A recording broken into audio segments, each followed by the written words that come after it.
ভঙ্গুর ব্যাংক ব্যবস্থাকে টেকসই করতে চেয়ারে বসেই তিনি শুরু করেন একের পর এক সংস্কার। ঘুম হারাম করার হুঙ্কার দেন লুটপাটকারীদের বিরুদ্ধে। এছাড়া ঋণখেলাপিদেরকেও কঠোর বার্তা দিতে থাকেন IMF এর সাবেক এই কর্মকর্তা। Policy statement is very clear, path is very well defined, যে 7 এবং তার নিচে। অল্প কয়েকদিনের মধ্যে আহসান এইচ মনসুর ভেঙে দেন বেশ কিছু ব্যাংকের পরিচালনা পর্ষদ।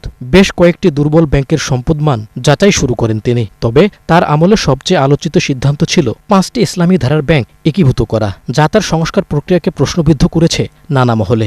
অন্যদিকে টাকা ছাপিয়ে সাহায্য না করার দৃঢ় প্রত্যয় থাকলেও তা শেষ পর্যন্ত ধরে রাখতে পারেননি তিনি। খেলাপি ঋণ কমাতে দৃঢ় থাকলেও তার সময়ে উঠে যায় 35%। শুধু তাই নয়, নীতি সহায়তার নামে বিশেষ সুবিধা ও খেলাপিদের ছাড় দেওয়ার অভিযোগ আছে তার বিরুদ্ধে। আর্থিক খাতে সুশাসন ফেরাতে দুর্বল 6 আর্থিক প্রতিষ্ঠান বন্ধের উদ্যোগ নেন গভর্নর, কিন্তু তা বাস্তবায়ন হয়নি এখনো।